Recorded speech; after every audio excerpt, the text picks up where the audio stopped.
Welcome to Washington Today for Monday, January 19th, 2026. It is Martin Luther King Jr. Day. I'm Gary Sterkoff. Thank you for joining us.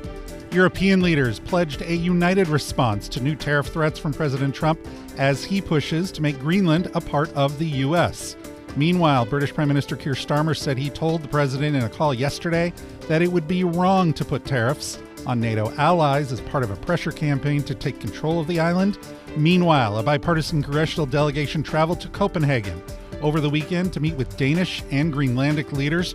We'll share with you what they all said, along with what other members of Congress are saying coming up. Back here in the U.S., about 1,500 active duty soldiers are on standby for possible deployment to Minneapolis. As demonstrations continue there, Minneapolis Mayor Jacob Frey was on the Sunday shows calling the surge of federal forces, quote, an occupying force.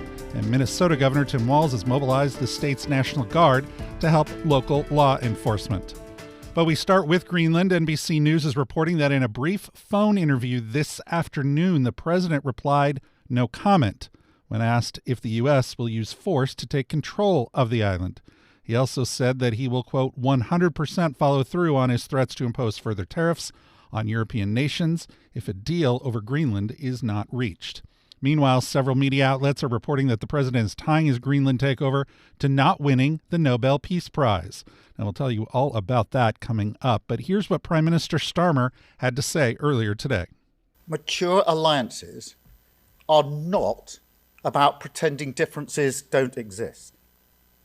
They are about addressing them directly, respectfully, and with a focus on results.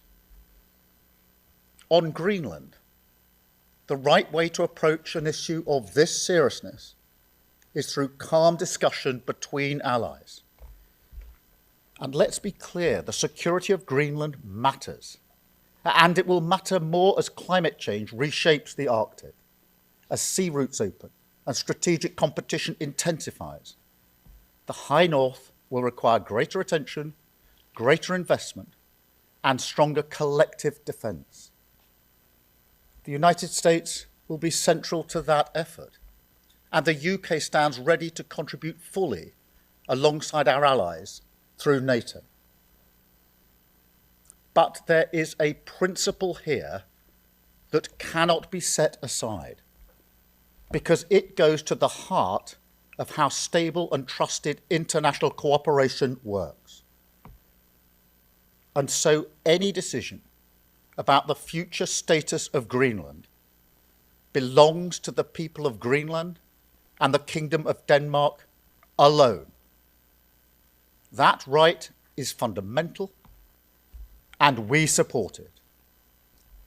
Denmark is a close ally of the United Kingdom and of the United States, a proud NATO member that has stood shoulder to shoulder with us, including at real human cost in recent decades. Alliances endure because they're built on respect and partnership, not pressure. That is why I said the use of tariffs against allies is completely wrong. It is not the right way to resolve differences within an alliance. Nor is it helpful to frame efforts to strengthen Greenland's security as a justification for economic pressure. Such measures hurt British workers, British businesses, and the British economy. And that is why I've been so clear on this issue. A trade war is in no one's interest, and my job is always to act in the UK's national interest. That is why yesterday I spoke to President Trump, to European leaders, and to the Secretary General of NATO to find a solution rooted in partnership, facts, and mutual respect. Because that is how strong alliances protect shared interests. British Prime Minister Keir Starmer speaking to reporters from Downing Street earlier today. The New York Times writes today that officials from the European Union met in Brussels yesterday to take stock of the situation. While those were just preliminary talks, they made a few things clear. Officials would rather negotiate than retaliate, but they are also committed to protecting Greenland from being bought or taken over if that is not what its people wants. If that is not what its people want. Here's German Chancellor Friedrich Merz. The American government knows that we could respond from our side. I do not want that, but if necessary, we will also protect our European interests, including our German national interests. We do not want this escalation. We do not want a trade dispute with the United States of America. But if we are confronted with such tariffs, which we consider inappropriate, then we are in a position to respond. And that is exactly what we will discuss in Brussels on Thursday. And about that Thursday meeting, EU spokesperson Olaf Gill told CNN, quote, "The priority here is to engage, not escalate, and avoid the imposition of tariffs." Why? Because this will ultimately harm consumers and businesses on both sides of the Atlantic. CNN reporting that Denmark is increasing the number of troops on the island starting today. Meanwhile, Greenland's premier, Jens Frederik Nielsen, said on social media today, "We don't let ourselves be pressured. We stand firm on dialogue, on respect, and on international law." Still, the Trump administration isn't backing down, as you heard the president's comments earlier today. Here's Treasury Secretary Scott Bessent yesterday on Meet the Press. For years, for over a century, American presidents have wanted to acquire Greenland, and what we can see is that Greenland is essential to the U.S. national security. We're building the Golden Dome, the missile system, and look, President Trump is being strategic. He's looking beyond this year. He's looking beyond next year to what could happen for a battle in the Arctic. We are not going to outsource our national security. We are not going to outsource our hemispheric security to other countries. In Trump 1.0, President Trump told the Europeans, do not build Nord Stream 2. Do not rely on Russian oil. And guess what, Kristen? Guess what is funding Russia's efforts against Ukraine? European purchases of Russian oil. So America has to be in control here. I want to delve into everything that you said, but I just want to ask you big picture. Is this a negotiating tactic, Mr. Secretary, or is President Trump serious about annexing Greenland? President Trump strongly believes that we cannot outsource our security because, Kristen, let me tell you what will happen, and it might not be next year, might not be in 5 years, but down the road, this fight for the Arctic is real. We would keep our NATO our NATO guarantees, and if there were an attack on Greenland from Russia, from some other area, we would get dragged in. So better now, peace through strength, make it part of the United States, and there will not be a conflict because the United States right now, we are the hottest country in the world. We are the strongest country in the world. The Europeans project weakness. The U.S. projects strength. Treasury Secretary Scott Bessent, and this from the Washington Post today. In a message to Norway's Prime Minister, President Donald Trump linked his insistence on taking over Greenland to his grievance over not receiving the Nobel Peace Prize. The Post reports the president wrote to Norwegian Prime Minister Jonas Gahr Støre, quote, "Considering your country decided not to give me the Nobel Peace Prize for having stopped 8 wars, plus I no longer feel an obligation to think purely of peace, although it will always be predominant, but can now think of what is good and proper for the United States of America." The Post reports that Prime Minister Støre confirmed that message came from the president. He told the Post the president was responding to a text that he had sent on behalf of Norway and Finland that conveyed opposition to U.S. tariffs against European nations over Greenland. Now, back here in Washington, the reaction to all of this has been mixed on both sides of the aisle. Here's Senate Foreign Relations Committee Republican Ted Cruz this morning on Fox News. When it comes to Greenland, I want to commend President Trump for being single-mindedly focused on America first, on U.S. economic interest and U.S. national security interest. I believe it is overwhelmingly in America's national interest to acquire Greenland. A year ago, as chairman of the Senate Commerce Committee, I chaired a hearing on the benefits to the United States of America of acquiring Greenland. Now, some folks in the press, they clutch their pearls and they say, well, what do you mean acquiring Greenland? How could that happen? Look, the whole history of America has been a history of acquiring new lands and new territories. Whether you go back to Thomas Jefferson making the Louisiana Purchase, about half of the United States of America today, Yep. or you go back to America purchasing Alaska from Russia. You want to talk about, at the time they called it Seward's Folly, it turned out to be an extraordinarily consequential purchase. Greenland has massive rare earth minerals and critical minerals. There are enormous economic benefits to America. But it's also, like Alaska, it is located on the Arctic, which is a major theater for potential military conflict with either Russia or China. It's also critical for the Golden Dome and defending America from potential missile strikes. I commend the president for focusing on American national security. Texas Republican Senator Ted Cruz this morning on Fox News. Now, another Foreign Relations Committee member, Democrat Chris Van Hollen of Maryland, said this to ABC News yesterday following his meeting with Danish officials.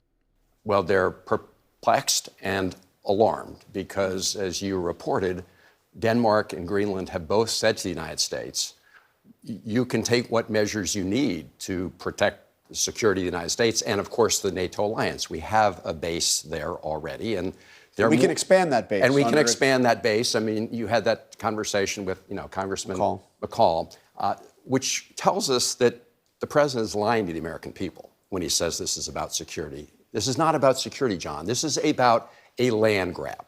Donald Trump wants to get his hands on the minerals and other resources of Greenland, just like the real reason he went into Venezuela had nothing to do with stopping drugs from coming to the United States. It was all about getting his hands on American oil for his billionaire buddies. In the case of Greenland, Ron Lauder, who's a huge Trump supporter, is the person who first told Trump, go after Greenland.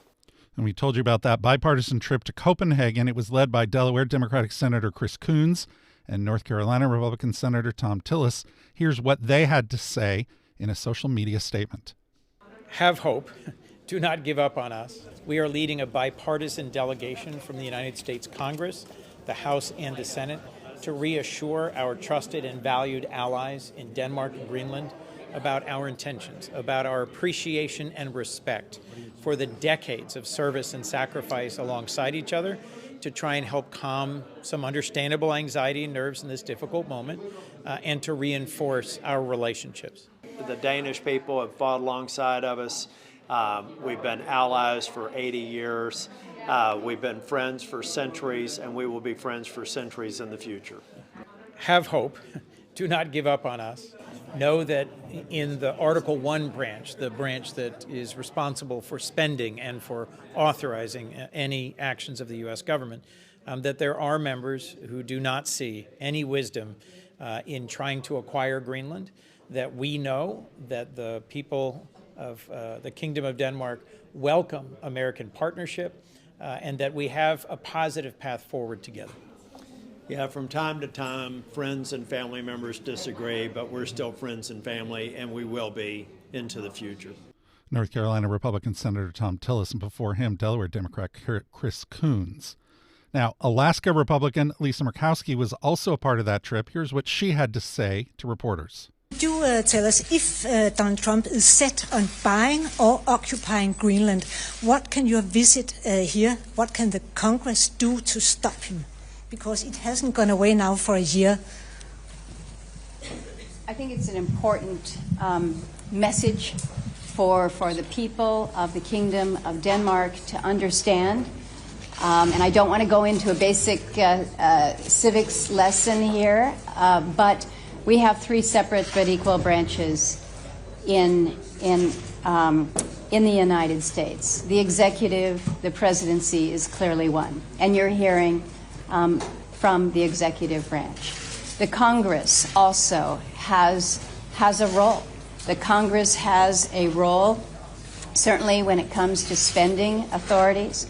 The Congress has a role in basically helping to facilitate the message that comes from our constituents to be reflected in whether it's legislation or appropriations or actions or measures that can indicate, again, the will of the Congress. And I think it is important to underscore that when you ask the American people whether or not they think it is a good idea for the United States to acquire Greenland, the vast majority, some 75%, will say, we do not think that that is a good idea.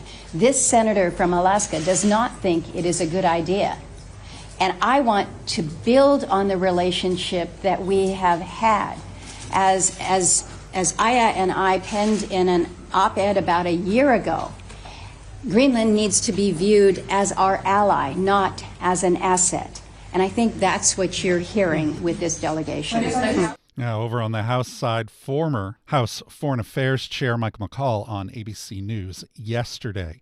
You know, Greenland has been looked at by presidents since we purchased Alaska. It is very strategic right now from a national security standpoint against China and Russia. But in 1951, we signed a treaty with Denmark that allows us full access to Greenland to protect Greenland. And this was after World War II. President Truman initially was involved, and then Eisenhower. And the fact is, the president has full military access to Greenland to protect us from any threats. So if he wants to purchase Greenland, that's one thing. But for him to militarily invade would turn Article 5 of NATO on its very head and, in essence, put us at war with NATO itself. It would end up abolishing NATO as we know it, an organization that has lasted for over 4 to 5 decades and protected us from world wars. My father was a bombardier in World War II, and it's worked to prevent world wars. And as you have just said, there's actually no reason to, because we have access to the island. We have a treaty full military access. And if we want to put more military in there, we can. We don't have to invade it. If he wants to buy it, that's fine, but I don't see a willing seller right now. Former House Foreign Affairs Chair Michael McCaul on ABC News yesterday. And in an interview on BBC, House Speaker Mike Johnson said he favors diplomacy over military action. Well, I don't foresee military intervention in Greenland. It's a small population of people, and I think diplomatic channels is the way to go. And I think the president's appointment of an envoy, recognizes that. So should we not pay attention to the president's threat to use military action? No, we should pay attention to his words, but I think people are heeding that. I've noted that the UK and some of our native allies have people there now. Maybe that was the point. Maybe that all of our friends and allies around the world have recognized anew the importance of that geography and that placement, and hopefully we can all work on that together. So was that the plan all along? I don't know. The president is playing chess, as we say, so we'll see. I don't know. I haven't discussed that specific issue with him. I do talk with him frequently, sometimes multiple times every day. But we have a lot going on right now, so that's just one small piece to a larger puzzle. House Speaker Mike Johnson is in London to make an address to Parliament. That address scheduled tomorrow morning at 10 a.m. Eastern. We will have coverage on the C-SPAN networks. Now, the situation in Minneapolis. WCCO-TV reporting today that the Justice Department is appealing a recent ruling that limits tactics federal law enforcement can use in the midst of the anti-ICE protests in Minneapolis. WCCO also reporting about 1,500 active duty troops are on standby for possible deployment there. And on Saturday, Governor Tim Walz activated the Minnesota National Guard to help local law enforcement, although the Guard has not been deployed yet. And Politico reporting on yesterday's Face the Nation interview with Homeland Security Secretary Kristi Noem. They write, during a heated interview, CBS's Margaret Brennan pressed Secretary Noem for information regarding the number of immigrants with a history of violent crime, the health of ICE agent Jonathan Ross, and the status of the investigation into the shooting of Renee Good. Here's part of that interview. Well, let me talk to you about the officer, Jonathan Ross. He was struck. He was hospitalized. Don't say his name. I mean, for heaven's sakes, we shouldn't have people continue to dox law enforcement when they have an 8,000% increase in death threats against them. I know, but that doesn't mean it should continue to be said.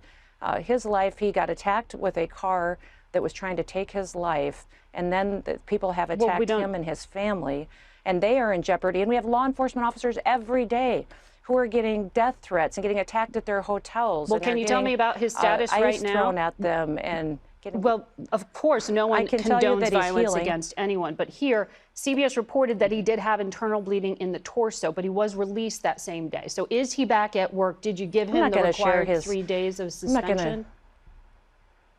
We followed the exact same protocols that we always have for years as to investigations into these situations. But 3 days of I'm not going to talk administrative about his leave? medical records. I know that you know that in itself is his prerogative to discuss his health, but we're hopeful that all of our law enforcement officers know that they can go out and do their job, apply the law equally to everyone, and that they can do so safely, and that the media and people aren't going to attack them for standing up for what's right.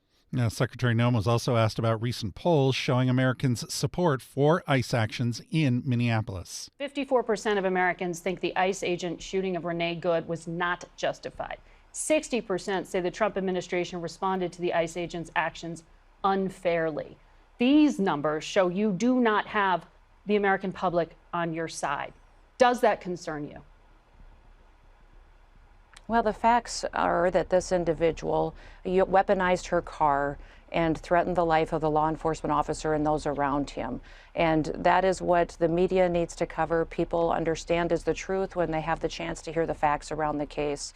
And this individual was impeding law enforcement operations for quite some time before this incident happened. It's a tragedy that this situation has happened in this country, and we hope there's never another situation like this before. But this officer relied on his training to defend his life and to defend those around him, and we're grateful that we're in a situation where we hope that more people don't weaponize their vehicles like this. We're seeing it happen over and over again.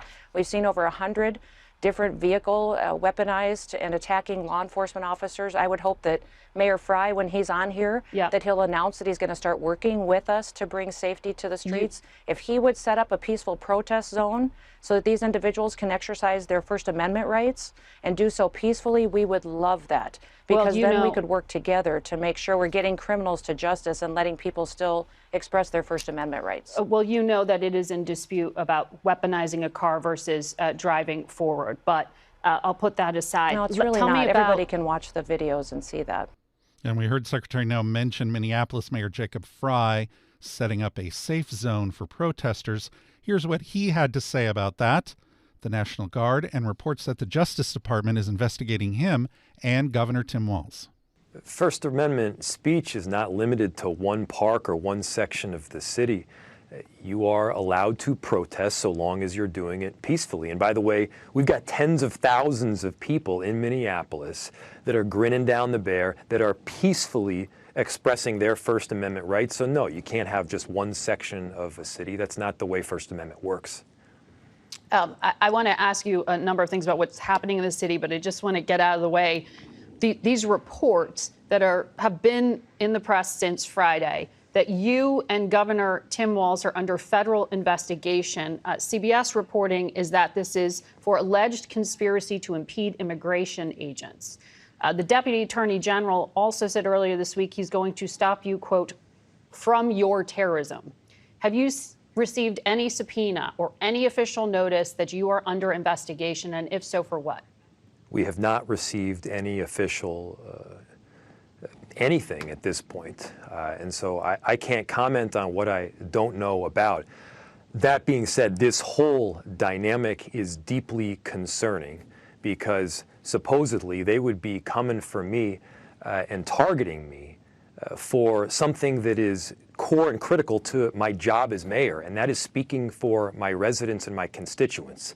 That we are at a place right now where the Department of Justice or the federal government could be coming after senators and governors and mayors simply for speaking for their respective constituencies and disagreeing with this federal administration. I mean, this kind of thing happens in other countries. This cannot happen in America.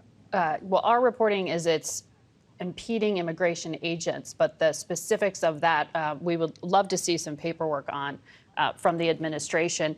In terms of what's happening in your city, the Minnesota National Guard was mobilized Saturday by the state, which the police chief supported as potential support for his local law enforcement. They have not been deployed. Do you think your city needs them, and how would you describe the protest this weekend? we are doing the work to keep people safe in our city, and specifically, it is our local police officers. It is the state of Minnesota and our governor. We are doing everything possible to keep the peace, notwithstanding this occupying force that has quite literally invaded our city. I mean, we've got 600 cops in the city of Minneapolis, and we're talking about 3,000 plus ICE agents and border control that have come in. They're not making our city safer. In fact, our city has been safe. Crime is down in virtually every category and virtually every neighborhood of the city. Minneapolis Mayor Jacob Frey yesterday on CBS News Face the Nation. You're listening to Washington Today. On this episode of Booknotes Plus with our host Brian Lamb. The $1 Trillion War Machine is the name of the book. The co-authors are William Hartung and Ben Freeman. They both do work for the Quincy Institute for Responsible Statecraft, a think tank in Washington, D.C. It's a nonprofit research organization whose stated purpose is to oppose the military-industrial complex, described by President Eisenhower in his farewell address. We will talk with co-author Ben Freeman, the Quincy Institute Director of Democratizing Foreign Policy. A new interview with co-author Ben Freeman about his book, The $1 Trillion War Machine, How Runaway Military Spending Drives America into Foreign Wars and Bankrupts Us at Home.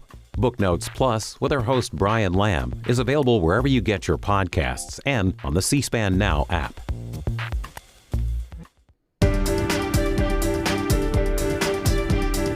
Welcome back to Washington Today. In Richmond, Virginia this afternoon, newly inaugurated Democratic Governor Abigail Spanberger made her first speech to a joint session of the state's General Assembly. She talked about what she saw as her mandate for governing after a 10-point victory in the November election. People have asked me in recent weeks about the concept of a mandate. What's your mandate? They wonder what the results of November's elections will mean in practice. And here is what I believe. Virginians did not elect me to pursue a particular ideological agenda, nor did they elect me to settle scores or add noise to our politics. They did not elect me to grandstand. My mandate is simple: to get things done for Virginia's families, Virginia schools, Virginia businesses, and our communities, period.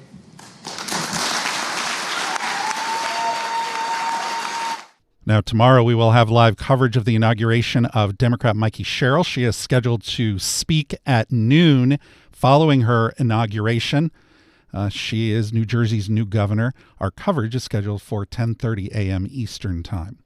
International news now, and this from The Guardian. Two people, one of them a child, who were detained following protests in western Iran, told the Kurdistan Human Rights Network that they were sexually abused by riot police during their arrest.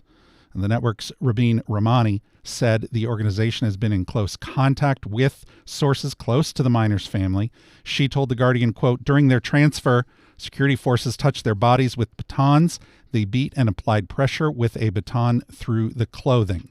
And The Guardian goes on to write, rights groups have expressed fears about the treatment of more than 20,000 protesters that have estimated to have been arrested since the start of the protests last month.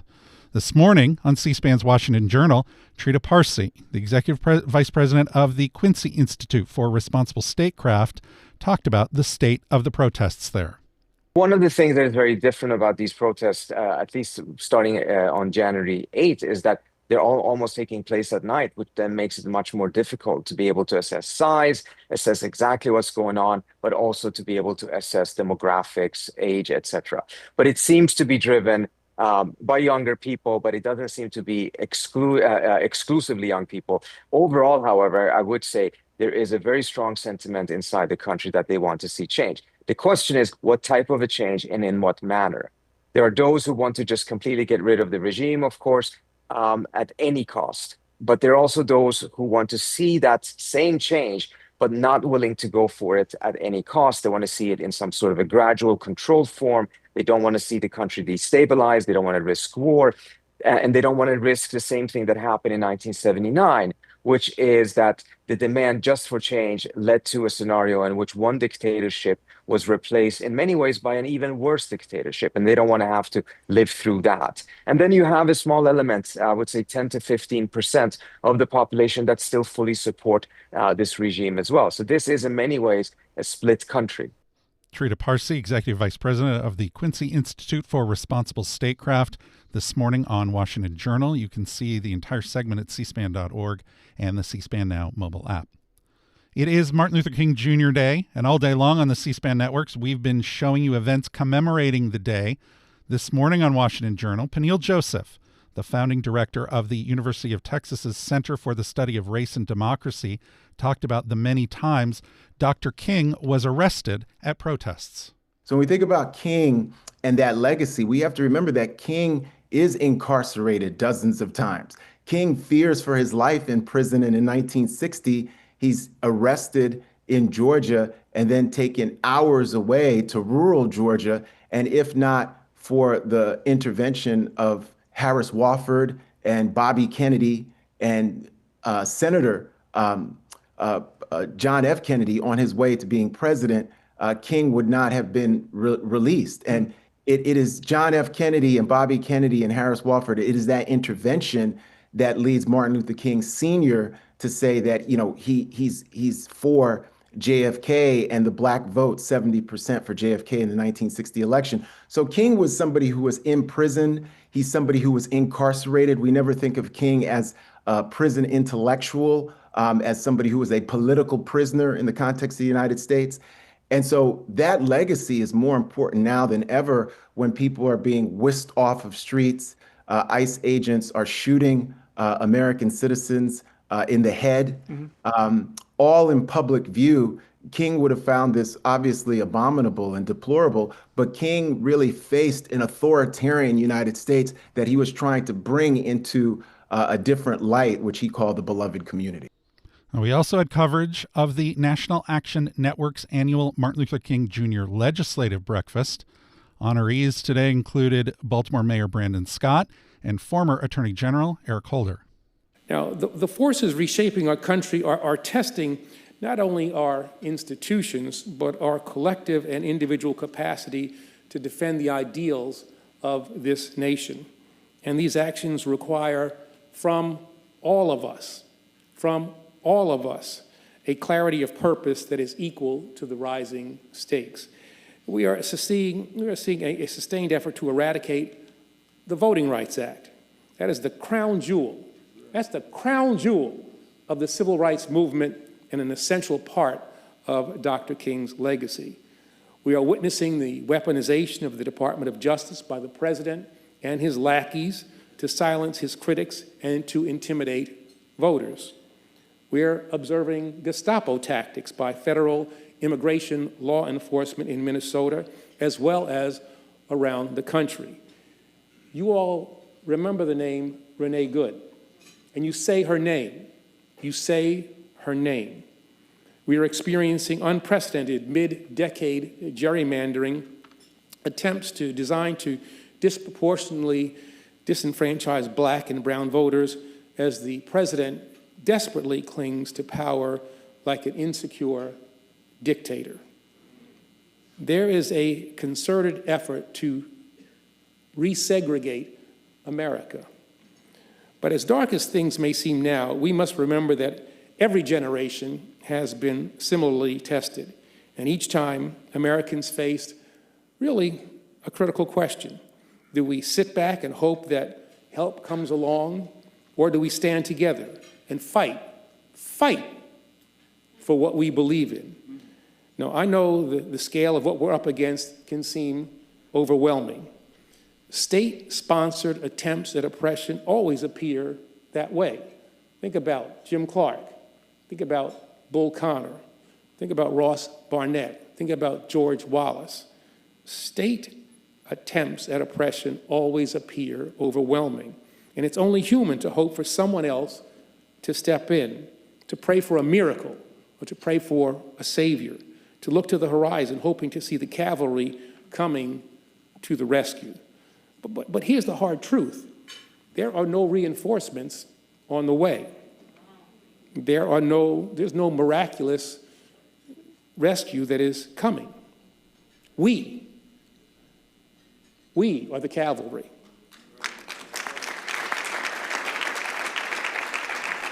Former Attorney General Eric Holder at this morning's National Action Network's Legislative Breakfast. You can see all of that at cspan.org and the C-SPAN Now mobile app.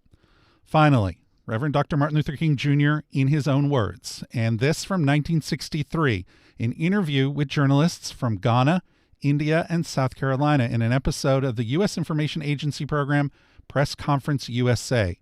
It featured journalists from around the world questioning a public figure. Here, Dr. King was asked about the civil rights movement's goals and his approach to nonviolent protest.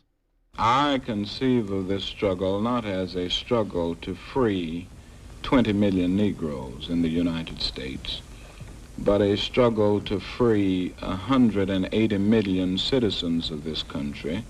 And I don't think anybody in this country can be truly free until the Negro is free. And I certainly don't think the white man is free as long as you have segregation and discrimination, because the festering sore of segregation debilitates a white man as well as a Negro. And this is why I say that our aim in this struggle is not to defeat or to humiliate the white man, but to win his friendship and understanding. And the end is reconciliation and the creation of the beloved community. We are not seeking to annihilate the opponent, but to convert him. And this is why we follow nonviolence. I think the end of violence is to get rid of, to annihilate the opponent. But in the nonviolent movement, the end is to convert the opponent and to bring about a society where all men will live together as brothers and every man will respect the dignity and worth of human personality. Mr. Workman. Do I understand you, Doctor, to mean that you would have then brotherhood by federal force to those people who are not willing to engage in what you consider to be brotherhood? No, I don't mean you would have brotherhood by federal force. I don't think you can really have true brotherhood by federal force. I do think, though, that you can break down the legal and the external and the man-made barriers that make brotherhood impossible by federal force. In other words, I don't think you can have brotherhood as long as there is a system of racial segregation. From July 5th, 1963, Reverend Dr. Martin Luther King Jr. on the U.S. Information Agency series Press Conference USA. It was distributed internationally by the agency. And a reminder, the C-SPAN networks are now available on YouTube TV. To learn more, go to tv.youtube.com. And if you want more on the stories that are shaping Washington every day, get our daily email word for word. Just go to cspan.org/connect to subscribe. I'm Gary Sterkoff. Thanks a lot for listening today to Washington Today.